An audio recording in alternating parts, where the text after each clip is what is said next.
Salam sejahtera bagi kita semuanya. Kita bersyukur kepada Tuhan, hari ini kembali dapat bertumbang dalam program Sahabat. Mari belajar Sekolah Sahabat pada pelajaran yang kedua, pelajaran sejarah dari Musa. Pada hari Selasa 5 Oktober 2021 dengan judul Ribuan Kali Lebih Banyak. Sebelum kita akan mempelajari pelajaran Sekolah Sahabat kita hari ini, mari kita berdoa bersama-sama. Kami bersyukur Bapa di surga, buat waktu yang indah yang Tuhan telah berikan. Buat berkat pemeliharaan-Mu sepanjang hari. Tuntunlah kami dengan Roh Kudus-Mu ketika kami belajar firman-Mu melalui pelajaran Sekolah Sahabat. Dalam nama Yesus kami berdoa. Amin. Ribuan kali lebih banyak. Selasa 5 Oktober 2021.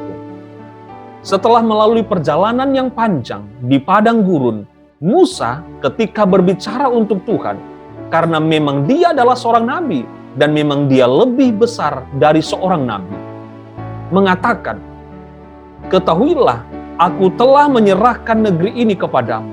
Masukilah, dudukilah negeri yang dijanjikan Tuhan dengan sumpah kepada nenek moyangmu, yakni Abraham, Ishak, dan Yakub, untuk memberikannya kepada mereka dan kepada keturunannya, seperti ditulis dalam Ulangan 1 ayat 8.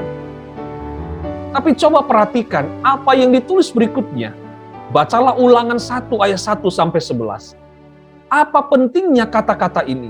Secara khusus dalam terang dari sebuah kenyataan bahwa dalam situasi yang sesungguhnya mereka telah dihukum oleh Allah karena pemberontakan di Kades Barnea.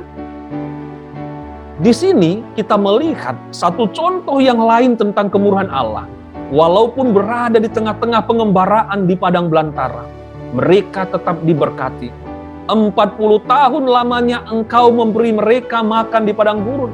Mereka tidak berkekurangan, pakaian mereka tidak rusak, dan kaki mereka tidak bengkak. Tertulis dalam Nehemia 9 ayat 21. Dan Musa sekali lagi menunjukkan kasihnya kepada bangsanya, meminta Allah untuk melipat gandakan mereka ribuan kali banyaknya, lebih daripada yang telah Allah lakukan sebelumnya. Bacalah Ulangan 1 ayat 12 sampai 17. Sebagai satu hasil dari berkat Allah terhadap mereka, apa yang terjadi dan langkah-langkah apa yang Musa ambil untuk menghadapi situasi ini? Jadi, walaupun Allah hadir dengan penuh kuasa di antara mereka, tetap saja dibutuhkan sebuah organisasi, sebuah struktur, dan sebuah sistem yang bisa dipertanggungjawabkan. Israel adalah sebuah kahal, sebuah perkumpulan yang diatur. Seperti tertulis dalam Ulangan 31-30. Dan ini adalah sebuah cikal bakal terhadap apa yang nantinya akan ada di perjanjian baru, yaitu ekklesia, sebuah kata Yunani untuk gereja, seperti tertulis dalam Matius 16 ayat 18. Dan walaupun bekerja dalam sebuah konteks yang berbeda, Paulus tidak pernah dijauhkan dari akar Yahudinya. Dan dalam 1 Korintus 12, kita bisa lihat dengan jelas, dia menggambarkan kebutuhan akan orang-orang yang memiliki kualifikasi yang memenuhi syarat untuk menjalankan berbagai peran agar tubuh atau gereja berfungsi dengan baik. Sama seperti yang kita lihat dalam Ulangan dan kata kahal di padang gurun. Gereja saat ini, sebagaimana kahal di masa lalu, perlu untuk menjadi satu tubuh yang bersatu melalui orang-orang yang mengisi berbagai macam peran menurut karunia-karunia mereka. Walaupun kadang-kadang kita mendengar orang mencela terhadap adanya agama yang terorganisir, atau apakah mereka lebih suka sebuah agama yang tidak teratur? Firman Allah, teristimewa perjanjian baru, tidak mengakui sesuatu yang lain selain daripada sebuah agama yang terorganisasi.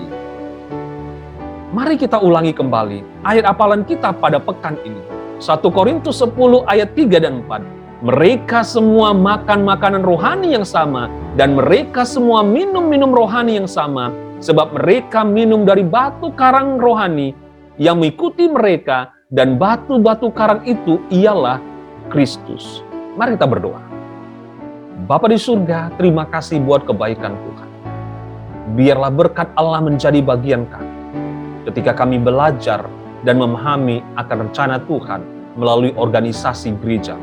Berkati kami Bapa, terpujilah Tuhan, dalam nama Yesus kami berdoa. Amin. Terima kasih saudara-saudara yang telah mengikuti program Sahabat Mari Belajar Sekolah Sabat. Biarlah kita senantiasa meluangkan waktu bersama dengan keluarga kita untuk belajar firman Tuhan melalui pelajaran Sekolah Sabat. Dan sampai berjumpa pada pelajaran pada esok hari. Tuhan Yesus memberkati kita. Amin.